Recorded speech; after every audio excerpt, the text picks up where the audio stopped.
NIOS DLED के समस्त देश के अभ्यर्थी, आप लोग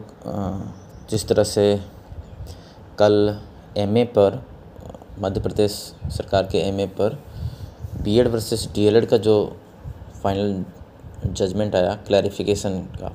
डायरी नंबर 4303/2024 वाले केस में, तो उससे ये मैसेज हम देना चाह रहे थे पूरे देश के NIOS DLED के अभ्यर्थी को कि चूँकि NCTE ने आपके लिए अभी तक कभी भी कोई जो उसके स्टैच्यूटरी रूल्स हैं उसमें आपको जगह नहीं दिया है, और आज तक चूँकि सुप्रीम कोर्ट इसे 18 मंथ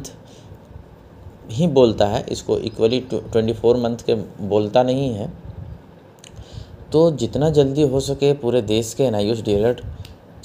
अभ्यर्थी एक जगह पर आइए, और ख़ास करके जो NIOS DLED से आज तक जॉब कर रहे हैं, सबसे बड़ी बात तो ये है कि जो जॉब में हैं उन लोगों को बहुत ही अलर्ट होने का समय आ गया है। अन्यथा जिस तरह से आप देखें कल के MA में जिस तरह का जजमेंट आया है कि चाहे वो कितनों ही साल पुराने जॉब में क्यों ना हो, यदि उनकी नियुक्ति कानूनन तौर पर अवैध है तो अवैध है, उनको हटा दिया जाएगा। और ये सबसे बड़ी बात ध्यान देने वाली तब है, ये कंडीशन तब लागू हो रहा है जब खुद जो एकेडमिक अथॉरिटी है पूरा ऑल ओवर इंडिया के लिए NCTE, उसने बाय गैजेट और बाय सारा प्रक्रिया में थोड़ा सा प्रक्रिया में अंदरूनी कुछ तौर पर कमी थी, पर सारा गैजेट वैजेट लाने के बावजूद भी अमेंडमेंट वगैरह सब चीज़, मतलब जो नियम कानून होता है शामिल करने का कोई भी एजुकेशन क्वालिफिकेशन को, वो सारा चीज़ फॉलो की थी। उसके बावजूद भी कानून और कोर्ट का इस तरह का है हाथ कि आपको, इसलिए आपको अवेयर कर देना चाह रहा था मैं, अलर्ट कर देना चाह रहा था कि कोई भी कोशिश हो, ख़ास करके आप यदि ज्वाइंट हैं, आप सैलरी उठा रहे हैं, तो आप ना सही दूसरे पर भरोसा मत कीजिए, पर अपना एक संगठन बनाइए और हर एक राज्य से इसमें लीड कीजिए। आप अपने एक राज्य का जो ज्वाइंट NIOS DLED हैं वो कम से कम एक केस तो अफोर्ड कर ही सकते हैं। आप अभी एक MA फाइल किया जा रहा है विश्वनाथ सर के द्वारा, या ट्रांसफ़र पिटीशन जो भी नाम हो उनका, जो भी जा रहे हैं वो सब में आर्थिक तौर पर भी हर एक राज्य थोड़ा थोड़ा सहयोग कीजिए, ज्वाइंट और नॉन ज्वाइंट जो भी हों NIOS DLED आज तक के। नहीं तो एक दिन आएगा जब हम लोग के अगेंस्ट वाले इतने मजबूत और इतने अच्छे पैनल और एडवोकेट के साथ जाएंगे कि उस दिन सारा का सारा आज तक का नियुक्ति सब रद्दी हो जाएगा, वो रद्दी का ढेर हो जाएगा, इतना जान लीजिए। अभी तक कभी भी स्टैच्यूटरी रूल्स जितने भी बने हैं प्राइमरी और अपर प्राइमरी टीचर रिक्रूटमेंट के, उसमें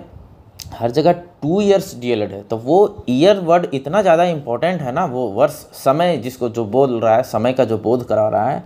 वो 18 मंथ वाले के लिए कहीं नहीं लिखा है। तो आपकी सारी की सारी नियुक्तियां जितनी भी हुई हैं आज तक, वो सब के सब कानून के नज़र में अवैध है, सब इलीगल अपॉइंटमेंट हुए। तो उसको सही बनाने के लिए बहुत कुछ होता है। यदि अभी गैजेट लाया जाए किसी भी कोर्ट वोट के मार्फत से, PIL करके, रीड करके, कुछ भी बहुत सारा ऑप्शन है, तो क्या होता है कभी कभी गैजेट को बोला जाता है कि ये गैजेट, ये अधिसूचना पूर्व से प्रभावी होगी, जिसको कहते हैं प्रोस्पेक्टिव इफेक्ट, 31 मार्च 2019 से। ऐसा NCTE कर सकता है कोई भी गैजेट ला के अभी भी, तो आपको आना पड़ेगा आगे। आप जो आगे बढ़ रहे हैं इसमें, अभी हम देख रहे हैं जिस तरह से ट्रांसफ़र पिटीशन और ये वो किया जा रहा है, एक नया इनिशिएटिव है।